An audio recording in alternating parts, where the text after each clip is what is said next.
स्क्रीनवर तुम्ही ज्याचा फोटो पाहताय त्याचा व्हायरल झालेला व्हिडिओही पाहिला असेलच।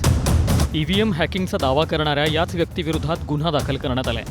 तसंच निवडणूक आयोगाने दिलेल्या तक्रारीवरून या माणसाने केलेला दावाही खोटा असल्याचं अखेर स्पष्ट करण्यात आलंय। पण व्हायरल व्हिडिओमध्ये ईव्हीएम हॅकिंगचा दावा करणारा तो व्यक्ती कोण आहे, त्याचा दावा खोटा आहे हे सांगताना प्रशासनाने नेमकं काय म्हटलंय, या प्रश्नांची उत्तरं या व्हिडिओमध्ये मिळतील। त्यामुळे हा व्हिडिओ शेवटपर्यंत पहा आणि तुम्हाला ईव्हीएम बाबत नेमकं काय वाटतं हे कमेंट करूनही नक्की सांगा। चला तर सुरुवात करूयात।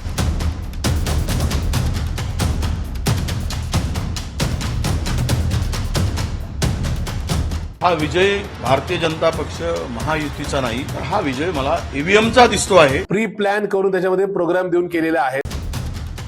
व्हिडिओ कॉल रेकॉर्डिंगमध्ये ईव्हीएम हॅक केलं जाऊ शकतं असा दावा करणाऱ्या या माणसाचं नाव आहे सईद शुजा। व्हिडिओ कॉलिंग करत करण्यात आलेल्या स्टिंग ऑपरेशनचा एक व्हिडिओ तुफान व्हायरल झाला। ट्विटरवर या व्हिडिओनं धुमाकूळ घातला।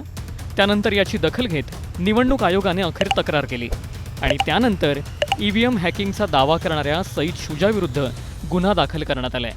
ईव्हीएम हॅक करण्यासोबतच सईद शुजाने नेमकी ऑफर व्हिडिओ कॉलमध्ये काय दिली होती तेही पाहूयात। करीब 6,72,000 चेंज में पड़ रहा है।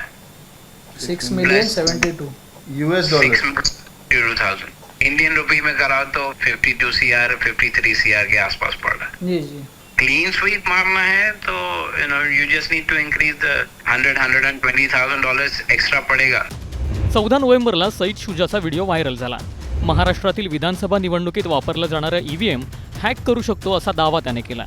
53 कोटी रुपये दिले तर 63 ईव्हीएम हॅक करू शकतो अशी ऑफरही त्याने दिली होती।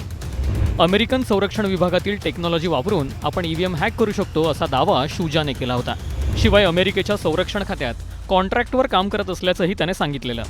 21 जानेवारी 2019 मध्येही त्याने असाच दावा केला होता। 2009 ते 2014 पर्यंत इलेक्ट्रॉनिक्स कॉर्पोरेशन ऑफ इंडिया लिमिटेडमध्ये काम केल्याचंही त्याने सांगितलेलं। सईद शुजाचा ईव्हीएम हॅकिंगचा दावा करणारा व्हिडिओ तुफान व्हायरल झाला। त्यानंतर आता अखेर तो करत असलेला दावा धादांत खोटा असल्याचं प्रशासनाने म्हटलंय। इतकंच काय तर त्याच्याविरुद्ध गुन्हा दाखल केला असल्याचंही स्पष्ट करण्यात आलंय। खुद्द निवडणूक आयोगानं तक्रार दिल्यानंतर आता स्पष्टीकरण देताना असं सांगण्यात आलंय की ईव्हीएमचा एक व्हिडिओ व्हायरल झाला, त्यात एक व्यक्ती ईव्हीएम हॅक करण्याबाबतचा दावा करते। हा दावा चुकीचा, निराधार असून या व्हिडिओचा हवाला देत करण्यात आलेले आरोप बिनबुडाचे आहेत। ईव्हीएम फ्रिक्वेन्सीवरून छेडछाड करण्यात आल्याचा दावा खोटा आहे। FIR नंबर 146/2024 खाली मुंबई सायबर पोलिसांनी 30 नोव्हेंबर रोजी गुन्हा दाखल केलाय। ईव्हीएम छेडछाडीचा दावा करणाऱ्या विरोधात हा गुन्हा नोंदवण्यात आलाय। 318(4) खाली हा गुन्हा नोंदवण्यात आलाय। तसंच IT कायद्याअंतर्गत 43G आणि 66D अंतर्गत देखील गुन्हा नोंदवण्यात आलाय। ईव्हीएम सोबत छेडछाड केली जाऊ शकत नाही। ईव्हीएम हे एक स्वतंत्र यंत्र आहे, ते वायफाय किंवा ब्लूटूथ अशा कोणत्याही नेटवर्कशी जोडता येत नाही। त्यामुळे ईव्हीएमशी छेडछाड करण्याचा प्रश्नच उद्भवत नाही। ईव्हीएम टेम्पर प्रूफ आहे। सुप्रीम कोर्टाने ईव्हीएमवर विश्वास व्यक्त केलेला आहे। ईव्हीएमशी संबंधित शंका आणि गैरसमज दूर करण्यासाठी तपशीलवार प्रश्नोत्तरं वेबसाईटवरही प्रकाशित करण्यात आली आहेत, असं प्रशासनानं म्हटलंय।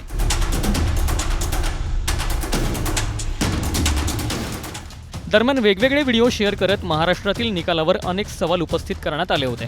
त्यात ईव्हीएममध्ये झोल करण्यात आल्याचा दावा विरोधकांनी केला होता। काँग्रेस नेत्यांनी तर यावरून गंभीर सवालही उपस्थित केले होते। मतदान खरंच झालं का मशीनमध्येच ते मतदान हे भाजपला दिलं गेलं? हा विजय भारतीय जनता पक्ष महायुतीचा नाही, तर हा विजय मला ईव्हीएमचा दिसतो आहे। प्री प्लॅन करून त्याच्यामध्ये प्रोग्राम देऊन केलेला आहे। याच्यामध्ये साधारणतः 15 ते 25% मतं ही त्याच्यामध्ये सेट करण्यात आली होती। दरम्यान महाविकास आघाडीनं केलेल्या आरोपांनंतर निवडणूक आयोगही एक आरोप खोडून काढताना दिसतेय। त्या संदर्भात आकडेवारी जारी करत तक्रार नोंदवत निवडणूक आयोगही आपल्यावर करण्यात आलेल्या आरोपांना गांभीर्यानं घेत असल्याचं या निमित्तानं दिसून आलंय। याआधी वाढलेल्या मतदानावरूनही सवाल उपस्थित करण्यात आले होते। ते आरोप नेमके काय होते याचाही सविस्तर व्हिडिओ तुम्ही पाहू शकता। त्याची लिंक तुम्हाला डिस्क्रिप्शनमध्ये मिळेल। दरम्यान सईद शुजाने याआधीही ईव्हीएमबाबत धक्कादायक दावे फेसबुक लाईव्ह करत केले होते।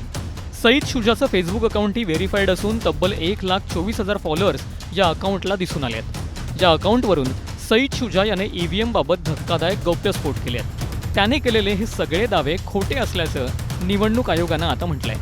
शिवाय त्याच्यावर गुन्हा देखील नोंदवलाय। सईद शुजाच्या विरुद्ध दिल्ली पोलिसातही गुन्हा दाखल असल्याचं दैनिक लोकमतने म्हटलंय। सईद शुजा हा अमेरिकेत राहत असल्याचा दावाही करण्यात आलाय। मात्र तो सध्या कुठे आहे याबाबत कोणतीही ठोस माहिती मिळू शकलेली नाही। सईद शुजाने केलेले सगळे दावे निवडणूक आयोगानं फेटाळले असले तरी सईद शुजाच्या व्हायरल व्हिडिओबद्दल तुम्हाला नेमकं काय वाटतं हे कमेंट करून नक्की सांगा आणि EVM बद्दलचं मतही नोंदवायला विसरू नका.